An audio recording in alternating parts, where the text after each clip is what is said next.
So today we're going to talk about this entire idea of intrinsic motivation, and this is an idea whose roots are in how to do something for an extended period of time.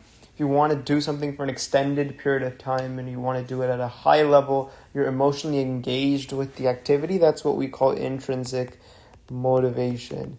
And really, when we're intrinsically motivated to do something, it's more fun for us to do that thing because the motivation, the desire to do the action comes from within. And when something comes from within, when it's not forced or when external forces are not acting upon us, when we're driven by an internal force through our own efforts, through our own mentality, through our own mindset, the fun that we have and the amount of that activity we do regularly increases. We have more fun doing it. We're more creative when we're doing it. And so another thing I like to say is, if you can say, I can keep on doing this forever, right? That gives the sense that you're so emotionally engaged in the activity itself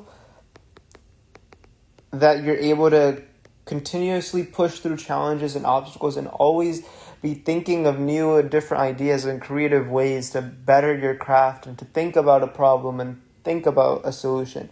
So that's the entire idea of intrinsic motivation. It gives us more creativity.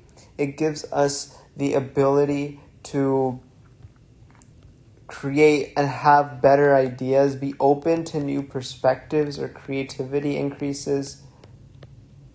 And when we have this intrinsic motivation, what we become attached to is the action and the process itself. And whenever we're attached to this process where we don't think about the outcome, naturally becomes more fun. Naturally, we are more engaged. We have higher levels of performance, or all of these neurotransmitters and like these chemicals in our minds are operating at a pretty high level. Just overall performance and the fun that you have in life automatically increases.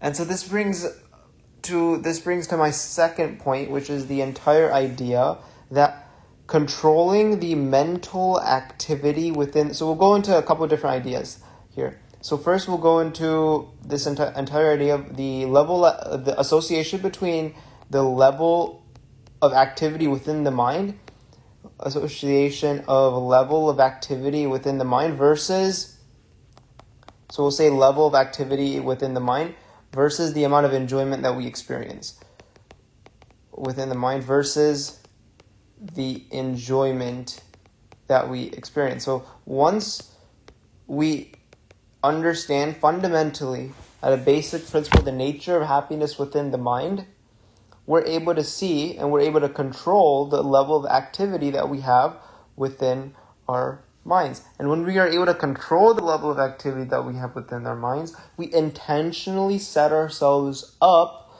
to become more happier. So when we think literally about the nature of happiness within the mind and we ask ourselves the questions of what truly creates that enjoyment from an activity, what are the most important moments of happiness in your life? And if you just look at those, what you will realize is the amount of activity within the mind, it actually is reduced, right?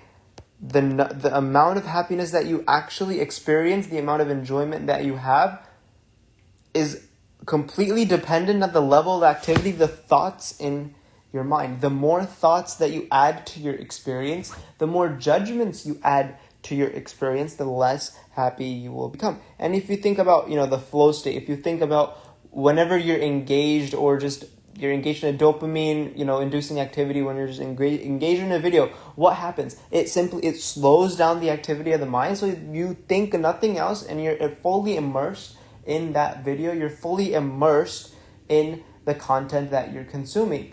And so what we realize here, as the more activity that we have within the mind, the more that we are thinking a lot of these different thoughts, the less we actually enjoy our experience. So in all of these different medications that we actually have are intended ultimately to slow down the activity of the mind, to reduce the number of thoughts that we have, to reduce the constant commotion, the activity, the chatter that is within their mind.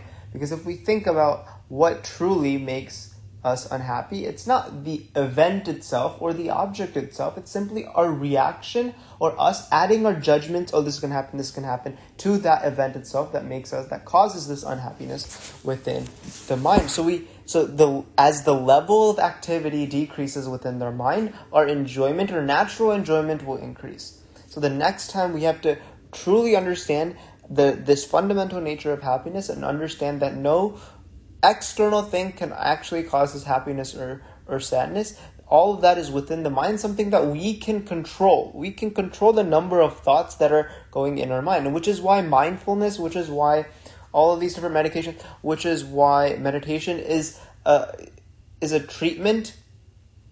It's a very important practice for literally all types of mental illnesses, because the main thing of mindfulness is because it slows down the mental activity within our mind. So this is the fundamental principle that we have to understand. And once we understand this, is that this sort of goes along with the fact that everything happens within the mind. But as the level of activity within the mind decreases, as we're more engaged with the process, as we're only focused on the task at hand without adding these thoughts, without adding these comparisons, the more happy and the more enjoyment we will experience. Whenever we're taking class, whenever we are doing a particular task, the thoughts and the comparisons about how this other task was or how difficult this task is, by creating these comparisons and by adding a bunch of these thoughts instead of focusing on the task, actually hurts the amount of enjoyment and happiness that we have. So the less thoughts that we have, the fewer thoughts that we have, the less amount of chatter and activity that we have within the mind, and we're simply able to immerse ourselves in the process, the more happier and the more enjoyment we will experience in our day-to-day lives. And this sort of, again, falls in alignment with this entire idea of intrinsic motivation. So one of the things that I learned is how do we enhance creativity? How do we enhance this intrinsic motivation? First is through affirmations. It's finding a way to just keep on telling yourself that, hey, I can keep on doing this forever. Finding a way to make it fun. Finding a way to make it fun, because people's identities aren't going to change. And so how can we, in this world, how can we accumulate all of the things that are happening to us, and how can we change it in a way, how can we change our attitude in a way to facilitate and to improve our own happiness? So we have to find a way to make everything fun, find a way to have this saying that I can keep on doing this forever, because if you're able to say that means you have some sort of system, some sort of way that's able to make you happy, that's able to keep you just internally driven. And the other thing is you want to keep on doing something for an extended period of time. Keep on doing something for an extended period of time, because the thing about breaks for an extended period of time is, especially if it's like creative work, or if it's unstructured work,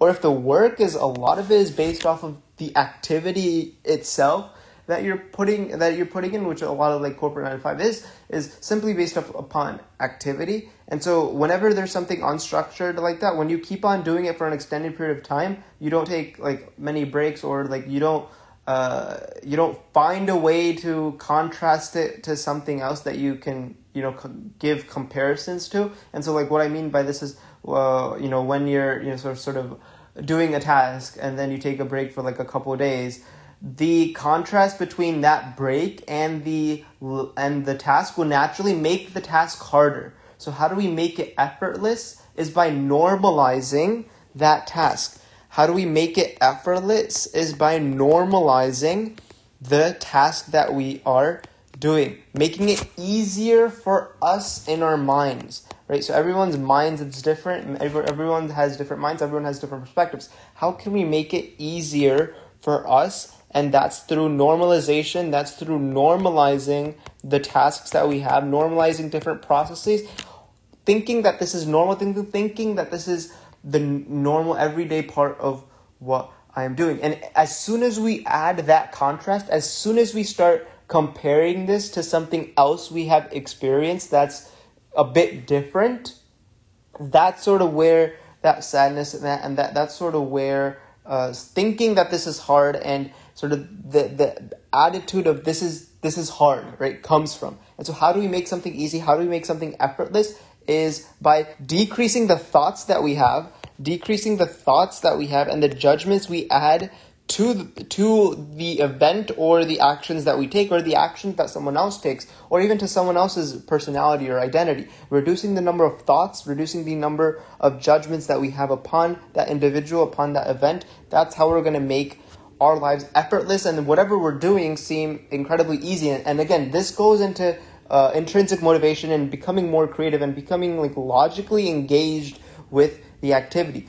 Because, you just have to be coming up with more creative ways, and just having fun with it, right? More creative ways, having fun with it, more creative ways, having a great amount of fun with really everything that you're doing, and being able to say that I can do this for an extended period of time. Everything that we are doing, and really being able to say that I can actually do this for an extended period. Like I can do this forever. Like it's so fun. It's so engaging, emotionally engaging, logically engaging to learn about these different things, and just cultivating those positive brains. And even just those affirmations will actually help you believe that about the activity itself. So these are the couple main takeaways from here, is that number one, the level of activity within the mind is directly associated with the enjoyment that we experience. The more activity that we have within the mind, the more thoughts, the more comparisons that we make within our mind, the less happier, the less enjoyment we will experience. Right? The fewer thoughts, the more we're immersed in the process, the more happy we will become. The second is the entire idea of intrinsic motivation. If we can get to a point where we can say, I can keep on doing this forever, if we can get to a point where we're logically, creatively engaged in the process, engaged in the work itself that we're doing, finding different creative ways to do the task and thinking about different solutions and brainstorming them and having fun with it.